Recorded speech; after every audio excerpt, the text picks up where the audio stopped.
जय जय रघुवीर समर्थ. समर्थ आज आपल्याला वंदन भक्ती नाम या समासावर निरूपण सांगतात. दशक चौथा नवविधा भक्ती नाम, त्यातील समास सहावा वंदन भक्ती नाम. श्रीराम समर्थ.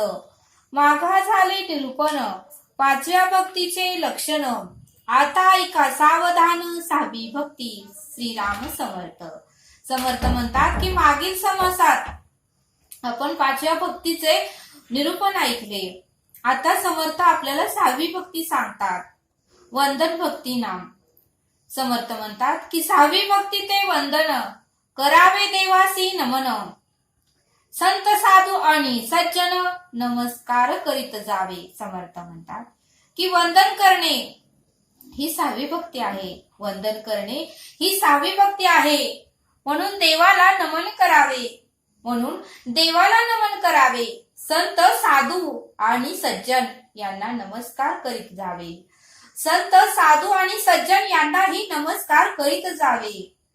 समर्थ म्हणतात की सूर्यास करावे नमस्कार, देवासी करावे नमस्कार, सद्गुरूस करावे नमस्कार, साष्टांग भावे. समर्थ म्हणतात की सूर्याला, देवाला आणि सद्गुरूंना साष्टांग भावाने आपल्याला नमस्कार करता आलं पाहिजे असं समर्थ आपल्याला इथे सांगतात. समर्थ म्हणतात की साष्टांग नमस्काराचा अधिकारू नाना प्रतिमा दैवत गुरु, अन्यत्र नमनाचा विचारू अधिकारे करावा. देवाच्या निरनिराळ्या प्रतिमा. समर्थ म्हणतात की देवाच्या निरनिराळ्या प्रतिमा आहेत. देव आणि गुरु यांना साष्टांग नमस्कार घालावा. देव आणि गुरु यांना साष्टांग नमस्कार घालावा, कारण ते त्या अधिकारास पात्र आहेत. समर्थ म्हणतात की देव आणि गुरु यांना साष्टांग नमस्कार घालावा, कारण ते त्या अधिकारास पात्र आहे. इतरांना नमस्कार करताना त्यांचा अधिकार योग्यता पाहून यथायोग्य रीतीने करावा. त्यांचा अधिकार आणि योग्यता पाहून यथायोग्य रीतीने त्यांना नमस्कार घालावा असं समर्थ आपल्याला इथे सांगतात. 56 कोटी वसुमती मध्ये विष्णुमूर्ती असती, तयास नमस्कार प्रीती साष्टांग घालावे. समर्थ म्हणतात की पृथ्वीचा परिस 56 कोटी कोस आहे. पृथ्वीचा परिस 56 कोटी कोस आहे. त्या ठिकठिकाणी विष्णुमूर्ती आहेत. समर्थ म्हणतात की त्याच ठिकठिकाणी विष्णुमूर्ती आहेत. त्यांना अत्यंत प्रेमाने साष्टांग नमस्कार आपल्याला करता आलं पाहिजे. समर्थ म्हणतात की पृथ्वीच्या परिस 56 कोटी कोस, पृथ्वीच्या परिस 56 कोटी कोस आहे. त्या ठिकठिकाणी विष्णुमूर्ती आहेत. त्यांना ही अत्यंत प्रेमाने साष्टांग नमस्कार आपल्याला घालता आलं पाहिजे असं समर्थ आपल्याला इथे सांगतात. पशुपती श्रीपती आणि गभस्ती. पशुपती श्रीपती आणि गभस्ती यांचे दर्शन दोष जाती, तैसाची नमावा मारुती नित्य नेम विशेष. समर्थ म्हणतात की शंकर विष्णू सूर्य.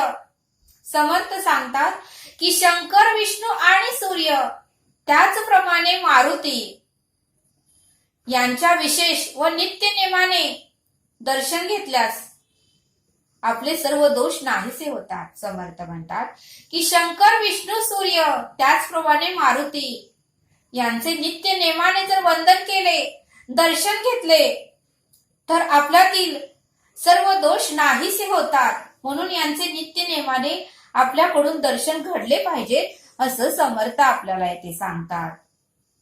समर्थ आपल्याला एक श्लोक देतात. शंकर शेषशायीचा मार्तंडो, मारुती तस्ता ऐतेशा दर्शन, पुण्य नित्य नेम विशेषता. समर्थ म्हणतात की शंकर, शेषावर पहुडलेला श्री विष्णू, सूर्य, हनुमंत यांच्या नित्य नेमाने दर्शन घेतले तर आपल्याला विशेष असे पुण्य प्राप्त होणार आहे असं समर्थ आपल्याला इथे सांगतात. विशेष असं पुण्य आपल्याला मिळणार आहे असं समर्थ आपल्याला इथे सांगतात.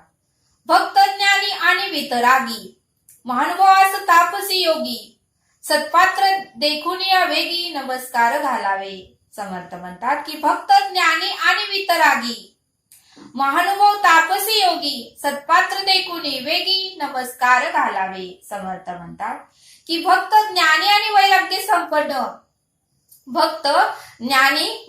संपन्न व्यक्ती, सोनुभव ब्रह्मज्ञानी, तापसी योगी आणि श्रेष्ठ व्यक्ती पाहून त्यांना तत्काळ नमस्कार घालावा असं समर्थ आपल्याला इथे सांगतात. भक्त ज्ञानी वैराग्य संपन्न व्यक्ती, अनुभवी ब्रह्मज्ञानी, तापसी आणि योगी या श्रेष्ठ व्यक्तींना तत्काळ नमस्कार घालावा, त्यांना वंदन करावे असं समर्थ आपल्याला इथे सांगतात. वेदाज्ञ, शास्त्रज्ञ आणि सर्वज्ञ, पंडित, पुराणिक आणि विद्वजन, यज्ञिक, वैदिक, पवित्र जन नमस्कार करीत जावे. समर्थ म्हणतात की वेद जाणणारा,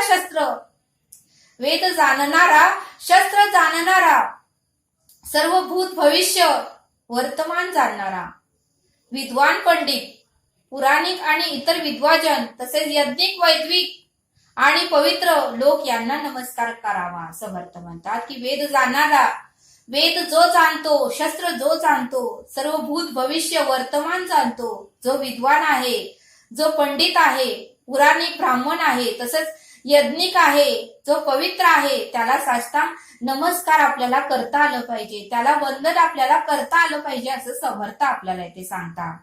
जेथे दिसती विशेष गुण ते सद्गुरूंचे अधिष्ठान, या कारणे तयासी नमन अत्यंतरे करावे. समर्थ म्हणतात की जेथे दिसती विशेष गुण ते सद्गुरूंचे अधिष्ठान, या कारणे तयास नमन अत्यंतर करावे. समर्थ म्हणतात की जेथे जेथे काही विशेष गुण दिसून येतील, समर्थ म्हणतात की जेथे आपल्याला काही विशेष गुण दिसून येतात तेथे सद्गुरूंचे अधिष्ठानच असते, तेथे सद्गुरूंचे अधिष्ठानच आहे असे जाणून त्यांना अत्यंत आदराने नमस्कार करावा.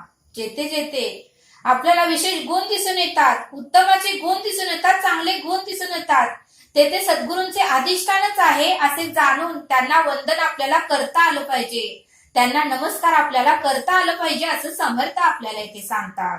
गणेश शारदा नाना शक्ती, हरिहराच्या अवतार मूर्ती, नाना देव सांगो किती पृथकाकारे. समर्थ म्हणतात की गणेश शारदा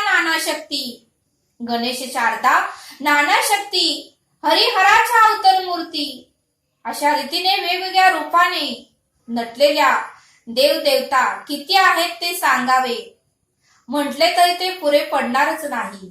समर्थ म्हणतात या पृथ्वीवर हरिहराच्या मूर्ती किती आहेत, अवतार मूर्ती किती आहेत, नाना देव किती आहेत, त्या सर्व देवांचं वर्णन आपल्याला करता आलं पाहिजे, त्या सर्व देवांना वंदन आपल्याला करता आलं पाहिजे, त्या सर्व देवांना नमस्कार आपल्याला करता आलं पाहिजे असं समर्थ आपल्याला इथे सांगतात.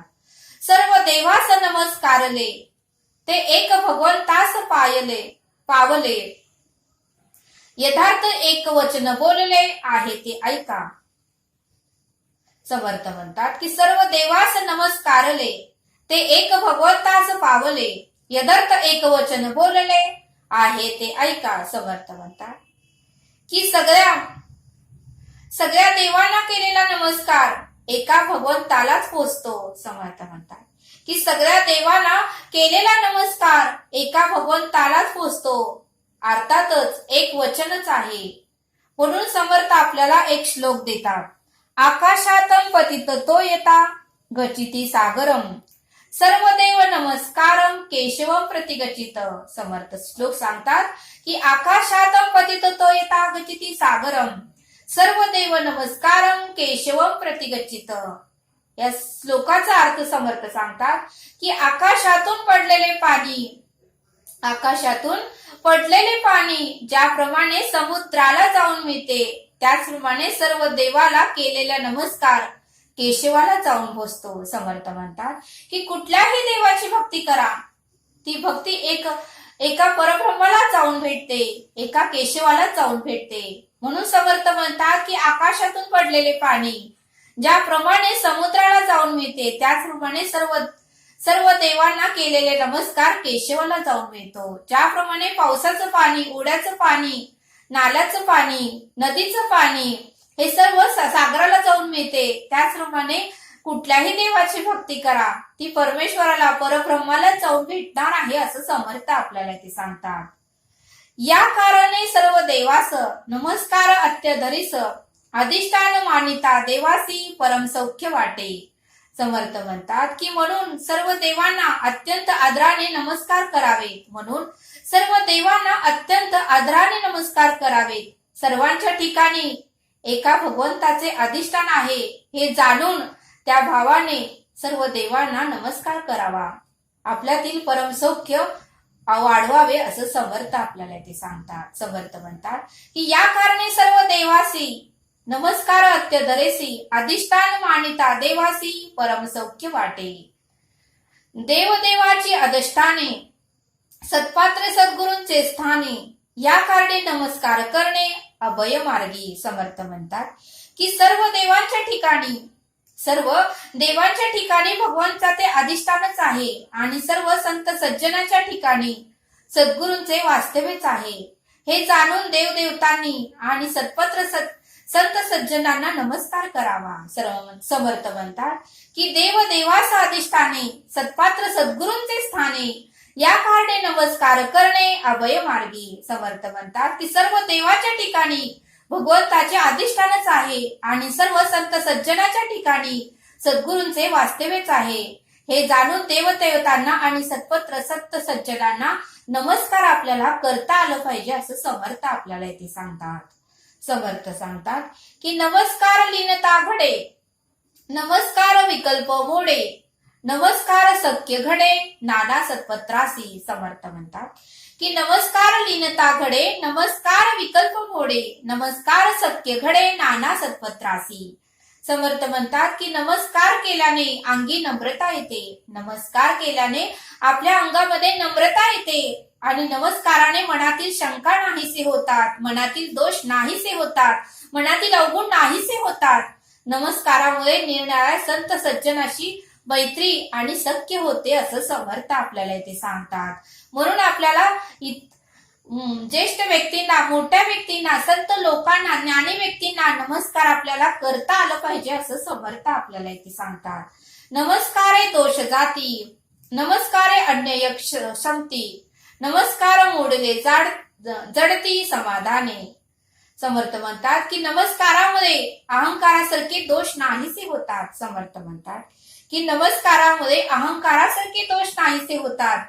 कळत नकळत केलेल्या अपराधाची क्षमा होते आणि बिघडलेले संबंधही सुधारतात आणि समाधान लागते. आणि म्हणून समर्थ म्हणतात की आपल्याला वंदन करता आलं पाहिजे, नमस्कार करता आलं पाहिजे असं समर्थ आपल्याला इथे सांगतात. सिसा करता नाही दंड, ऐसे बोलते उदंड, या कारणे अखंड देवभक्ती वंदावे. समर्थ म्हणतात की मस्तक झुकवण्यासारखे दुसरे प्रायचित्त नाही. समर्थ म्हणतात की मस्तक झुकवण्यासारखे दुसरे प्रायचित्त नाही असे सर्वत्र मानतात. म्हणून देव आणि भक्तांना सतत मस्तक नमून वंदन करावे आणि त्यांचं दर्शन घ्यावं असं समर्थ आपल्याला इथे सांगतात.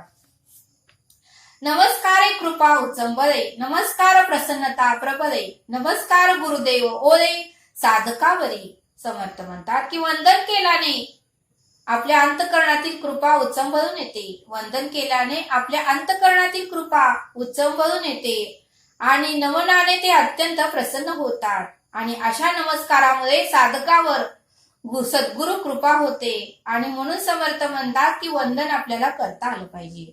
निशेष करिता नमस्कार, विशेष करिता नमस्कार, नासती दोषाचे गिरीवर आणि मुख्य परमेश्वर कृपा करी. समर्थ म्हणतात की निष्काम भावनेने नमस्कार केला असता पापाचे पर्वत नष्ट होतात. निष्काम भावनाने अंतःकरणातून नमस्कार केला असता आपल्या पापाचे पर्वत नष्ट होतात आणि मुख्य परमेश्वराची कृपा आपल्याला प्राप्त होते असं समर्थ आपल्याला इथे सांगतात. नमस्कार पतित पावन, नमस्कारे संताशी शरण, नमस्कारे जन्म मरण दुराव्या. समर्थ म्हणतात की नमस्कारामध्ये पापी असेल तर ते पावन होतो. समर्थ म्हणतात की नमस्कार केल्यामुळे पापी असेल तर तो पावन होतो. मनपूर्वक नमस्कार करून संतांना शरण जावे, त्यांच्या कृपेने जन्म मरणाच्या चक्रातून आपली कायमची सुटकाच होते असं समर्थ आपल्याला ते सांगतात. परम अन्याय करुणी आला आणि साष्टांग नमस्कार घातला, तरी तो अन्याय क्षमा केले पाहिजे श्रेष्ठी. समर्थ पाहिजे म्हणतात की फार मोठा अपराध करून जरी एखाद्याने येऊन साष्टांग नमस्कार घातला, समर्थ म्हणतात की फार मोठा अपराध करून जरी एखाद्याने येऊन साष्टांग नमस्कार घातला, तरी संतांनी त्या अपराधास, त्याच्या अन्यायाची क्षमा ही केलीच पाहिजे असं समर्थ आपल्याला इथे सांगतात. म्हणून समर्थ म्हणतात की किती जरी मोठा अपराध केला तर आपण जर साष्टांग नमस्कार घातला तर परमेश्वर आपल्याला तो अपराधाची क्षमा करतो, तो अपराध आपला माफ करून टाकतो. म्हणून आपल्याला वंदन करता आलं पाहिजे, नमस्कार करता आलं पाहिजे असं समर्थ म्हणतात. या कारणे नमस्कार परते अनिक नाही अनुसरते, नमस्कार प्राणयते सद्बुद्धी लागे. समर्थ म्हणतात की म्हणून नमस्कारासारखे अनुसरण्यास योग्य असे दुसरे साधन नाही. नमस्कार घालण्यासारखे योग्य असे दुसरे साधन नाही. नमस्काराच्या योग्य मनुष्याच्या ठिकाणी सद्बुद्धी उत्पन्न होते. म्हणून समर्थ म्हणतात की मोठ्या व्यक्तींना, आपल्यापेक्षा ज्ञानी व्यक्तींना सद्भावाने आणि अंतःकरणातून आपल्याला नमस्कार घालता आलं पाहिजे असं समर्थ आपल्याला ते सांगतात. नमस्कारास वेचावे ना लगे, नमस्कारास कष्टावे ना लगे, नमस्कारास काहीच न लगे उपकरणे सामग्री. समर्थ म्हणतात की नमस्कारासाठी काही खर्च करावा लागत नाही, काही कष्टही करावे लागत नाही, इतर उपकरणे व सामग्री असे काहीच लागत नाही. मग नमस्कार आपल्याला घालता आलं पाहिजे असं समर्थ आपल्याला इथे सांगतात. समर्थ म्हणतात की नमस्कारायचे नाही सोपे, नमस्कार करावा अन्य रूपे, नाना साधनी सक्षेपे कसयासी नावे. नमस्कारासारखा सोपा दुसरा उपाय नाही, मात्र तो नमस्कार अन्याय भावाने केला पाहिजे, अंतःकरणातून केला पाहिजे. साधनाचे कष्ट करून कशाला सिनावे, म्हणजे अत्यंत अंतःकरणातून आपल्याला नमस्कार घालता आलं पाहिजे असं समर्थ आपल्याला इथे सांगतात. साधक भावे नमस्कार घाली, त्यांची चिंता साधूस लागली, सुगम पंथे नेऊन घाली जेतिले तेथे. समर्थ म्हणतात की अन्याय भावाने नमस्कार करणाऱ्या साधकाची जबाबदारी श्री गुरूंवर येते. साधकाच्या अधिकारानुसार योग्य ती साधना सांगून त्याला त्याच्या मूळ स्वरूपाची फेरप्राप्ती करून देतात. ती साधना सोपी होईल अशी समजून सांगतात असं समर्थ आपल्याला इथे सांगतात. या कारणे नमस्कार श्रेष्ठ, नमस्कार बोलती वरिष्ठ, येथे सांगितले स्पष्ट 6वी भक्ती. म्हणून नमस्कार श्रेष्ठ साधन आहे, त्यामुळेच अधिकार संपन्न श्रेष्ठ प्रसन्न होतात.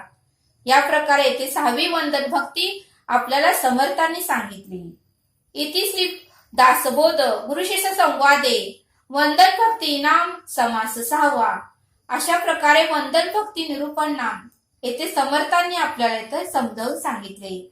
समर्थ आपल्याला एक श्लोक सांगतात. महाभक्त प्रल्हाद हाय दैत्य कुळी, जपे राम नामावळी नित्य काळी, पिता पापरूपी तया देखवेना, जनी दैत्य तो नाम मुखे म्हणेना. या श्लोकाचा अर्थ समर्थ सांगतात की दैत्य कुळात प्रल्हाद नावाचा एक श्रेष्ठ भक्त होऊन गेला. तो अखंड नारायणाचे नाम घेत होता, पण आपल्या पोटी जन्माला आलेला हा मुलगा देवाला पोचतो हे त्याच्या पापी पित्याला दैत्यराज हिरण्यकशिपूला कदापिही सहन होत झाले नाही, व तो दैत्य असल्यामुळे त्याच्या मुखातून कधीही नाम आलेच नाही. असा या श्लोकाचा अर्थ समर्थांनी आपल्याला इथे समजावून सांगितला. तरी आता आपण येथेच थांबूया, भेटूया पुढील भागात. धन्यवाद.